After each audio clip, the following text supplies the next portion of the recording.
آج ہم پڑھیں گے اسم کی اقسام بناوٹ کے لحاظ سے، یعنی جب کسی بھی اسم کو بنایا جاتا ہے تو اس کی کتنی قسمیں ہیں یا کتنے ٹائپس ہیں۔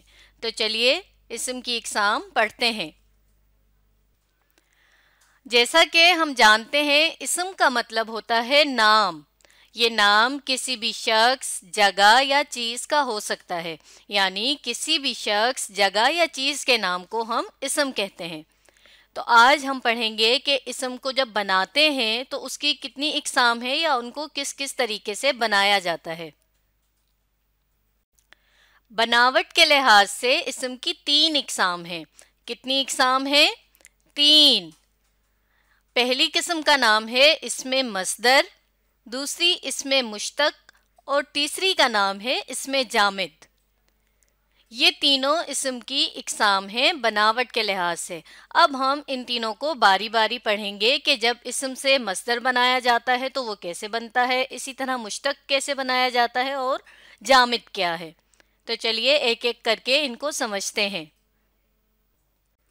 اسم مصدر، اسم مصدر میں کسی کام کا کرنا، ہونا یا پھر سہنا پایا جاتا ہے، یعنی جب بھی کسی اسم کے ذریعے یہ ظاہر کیا جائے کہ کوئی کام ہو رہا ہے یا کسی کام کو کیا جا رہا ہے یا کسی کام کو سہا جا رہا ہے تو ہم کہیں گے کہ یہ اسم مصدر ہے۔ اس کے علاوہ آپ کو اسم مصدر کے حوالے سے ایک بات یہ بھی لازمی یاد رکھنی ہے کہ اسم مصدر کی پہچان یہ ہے کہ اس کے آخر میں ہمیشہ نون الف نہ آتا ہے، جیسا کہ میں یہاں مثالوں میں کچھ اسم مصدر لکھتی ہوں۔ میں نے یہاں پر کچھ مثالیں لکھی ہیں، دیکھیے: دیکھنا، ہونا، اڑنا، کھانا۔ اب دیکھنا یہ بھی ایک کام ہے، اور اسی طرح ہونا یعنی کسی بھی کام کا ہونا، پایا جانا، یعنی ہو رہا ہے کوئی کام تو اس کے لیے ہونا۔ اسی طرح اڑنا بھی ایک کام ہے اور کھانا بھی ایک کام ہے۔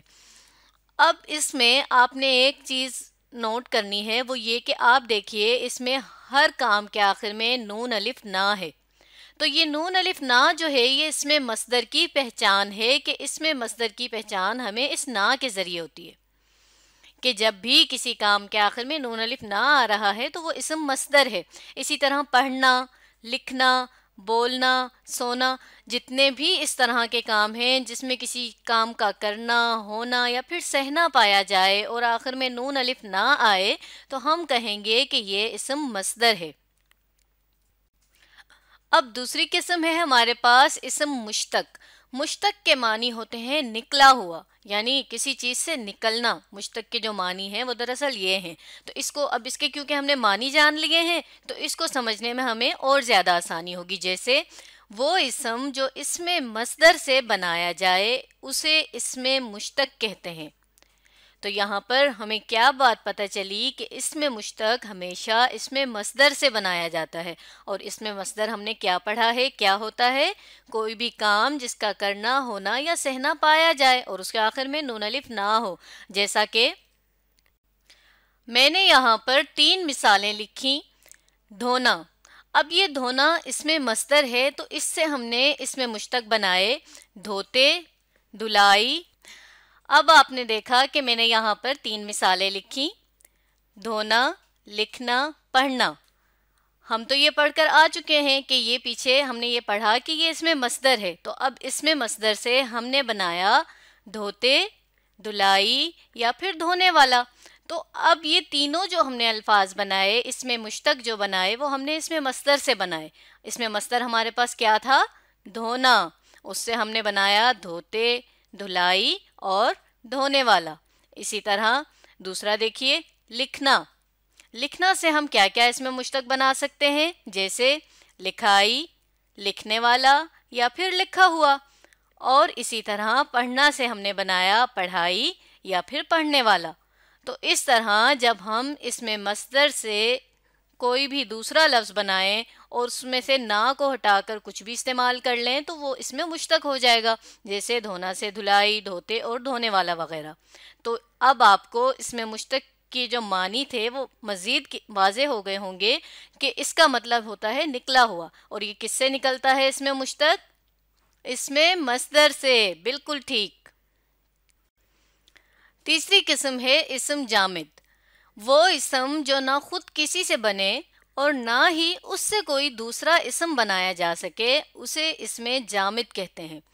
जामिद के मानी होते हैं ठोस, जमा हुआ, यानी जिसे हिलाया ना जा सके। अब ये तो इसके लफ्ज़ी मानी है, लेकिन यहाँ पर इसमें जामिद हम उर्दू ग्रामर में ऐसे अल्फाज को कहते हैं जो ना खुद किसी से बनते हैं और ना ही हम इनसे मज़ीद कोई लफ्ज़ बना सकते हैं। जैसे कि हमने मिसाल में लिखा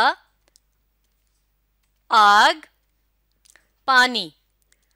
अब ये देखिए, ये दोनों ऐसे इसम हैं, ऐसे नाम हैं कि जो ना खुद किसी से बने हैं और ना ही हम इनसे कोई और लफ्ज़ बना सकते हैं। जैसे अगर हमें कहा जाए कि आग से कोई और लफ्ज़ बनाएं, इसी से कोई और लफ्ज़ बनाएं, तो हम नहीं बना सकते, तो इसीलिए इसे हम इसमें जामिद कहते हैं। फिर इसी तरह पानी की मिसाल है कि पानी एक ऐसा इसम है जो ना खुद किसी से बना है और ना ही इससे हम कोई इसम बना सकते हैं। हम इसमें जामिद की कुछ और मिसालें भी देख लेते हैं, जैसे समंदर, सूरज, दरख्त, कलम। ये ऐसे इसम हैं, ऐसे नाम हैं कि जो जामिद हैं, यानी किसी से नहीं बने और ना ही हम इनसे मज़ीद कोई लफ्ज़ या कोई इसम बना सकते हैं। अब हम कुछ मिसालों के ज़रिए से भी इसम की बनावट के लिहाज से जो तीनों किस्में हमने पढ़ी उनको समझ लेते हैं। हमारे पास यहाँ पहला जुमला मौजूद है, रज़ा ने काम करना है। तो अब आप मुझे बताइए कि इस जुमले में बनावट के लिहाज से कौन सा इसम इस्तेमाल हुआ है।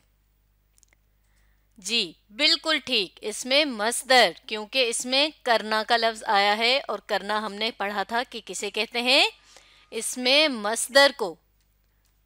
तो ये हमने यहाँ पर लिख दिया।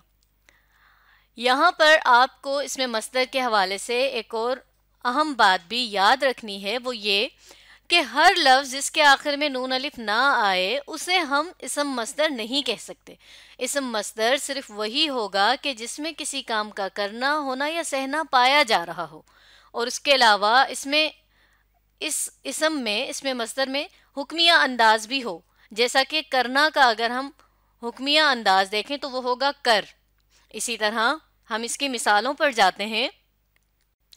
देखना, देखना का हुक्मिया मस्दर क्या होगा, देख। इसी तरह पढ़ना का पढ़। तो कुछ ऐसे अल्फाज भी हैं जिनके आखिर में नून अलिफ ना तो आता है, लेकिन वो इसमें मस्दर नहीं है। क्यों? क्योंकि उसमें किसी काम का करना, होना या सहना नहीं पाया जा रहा होता।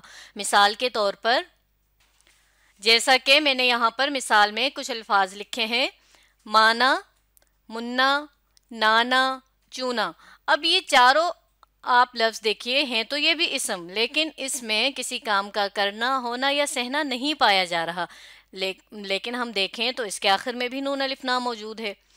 तो अब हमें इस बात का भी ख्याल रखना है कि हर ऐसा लफ्ज़ जिसके आखिर में नून अलिफ ना आ रहा हो वो इसमें मस्दर नहीं कहलाएगा, बल्कि इसमें मस्दर तो सिर्फ वही अल्फाज कहलाएंगे कि जिसमें किसी काम का करना, होना या सहना पाया जाए।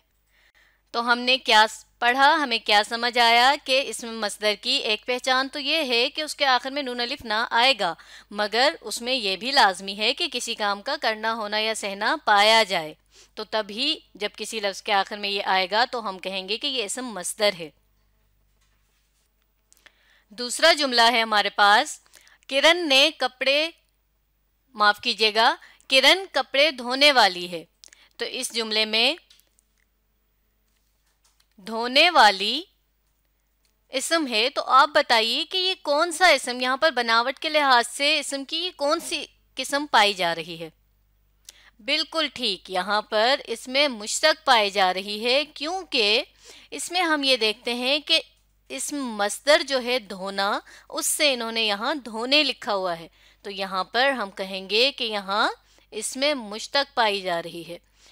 बनावट के लिहाज से ये इसमें मुश्तक है, धुलाई या धोने वाली। अगर यहाँ पर यूँ लिखा होता कि किरण ने कपड़े धुलाई कर लिए हैं, तो तब भी हम कहते कि यहाँ पर इसमें मुश्तक का इस्तेमाल हुआ है, क्योंकि धुलाई भी इस मस्दर धोना से बना है। तीसरा जुमला है हमारे पास, उनके घर एक दरख्त है। तो यहाँ पर दरख्त कौन सा इसम है, इसम जामिद। बिल्कुल सही।